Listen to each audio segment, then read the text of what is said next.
This is Talk TV.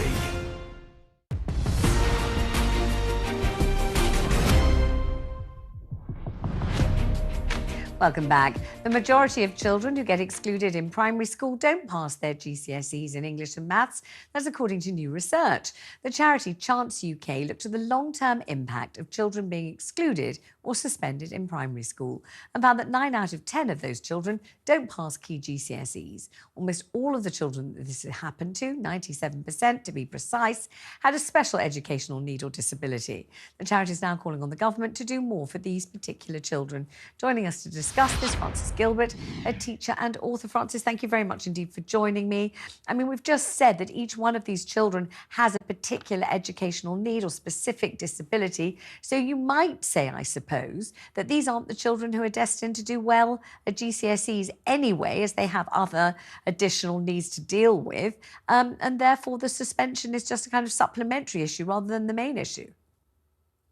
Well, I think the two are interconnected, aren't they? I mean, clearly what's happening at the moment, and has been happening for decades, is that the school system isn't meeting the needs of these children in the curriculum. And particularly recently, a lot of resources have been taken away from schools to deal with children so that they're included in schools. So it used to be the case that you had things like people like educational welfare officers who could work with the families of these children to make sure that they were more integrated into school, and they did actually learn things that were relevant for them. You know, they did have a chance to develop social skills, and they did have a kind of curriculum that was engaging for them, because often now there's a real emphasis both in primary and secondary sector in kind of tests and teaching to the test, and often that's very off-putting for these children.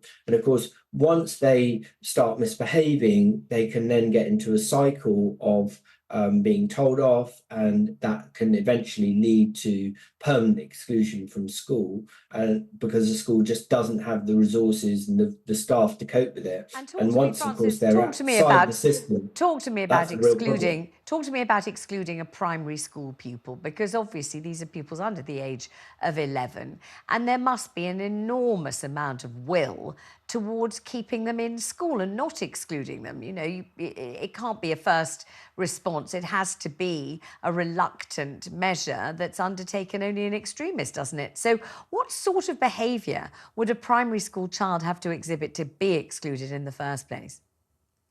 I think really quite serious misbehaviour, violence, such as biting and hitting repeatedly, possibly other children or even staff, would be counting to kind of permanent exclusion from the school. So you are talking about very serious misbehaviour, and the school, of course, without the resources, can't cope.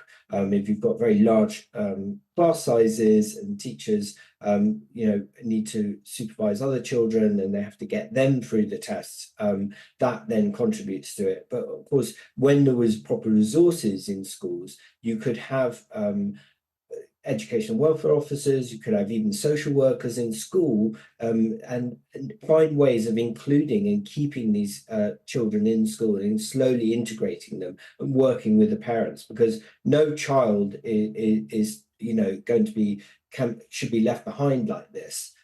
We should be giving every child a chance to really integrate into and be engaged and learn at school. So is it a matter really of understaffing? Do we need extra support staff to cope with children with special educational needs coupled with behavioural issues? Because obviously a teacher plus a teaching assistant are not sufficient to deal with those sorts of behavioural problems.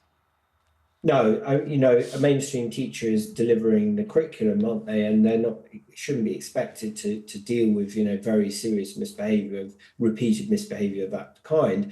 That said, you know, I do think that the curriculum itself does need to be more engaging and more inclusive for some of these children, and that does rely on extra resources. Does mean that you need, you know, when you had more support staff in school, there was less likelihood of these sorts of children being permanently excluded. They can be dealt with and, slowly guided to the sorts of behaviour that they should exhibit.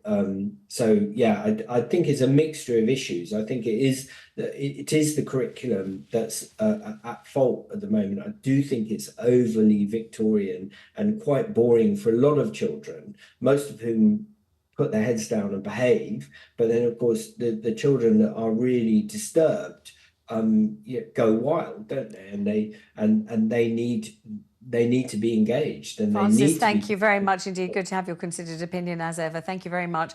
Coming up after the break, Prince Harry loses the latest round of the court battle over his personal security.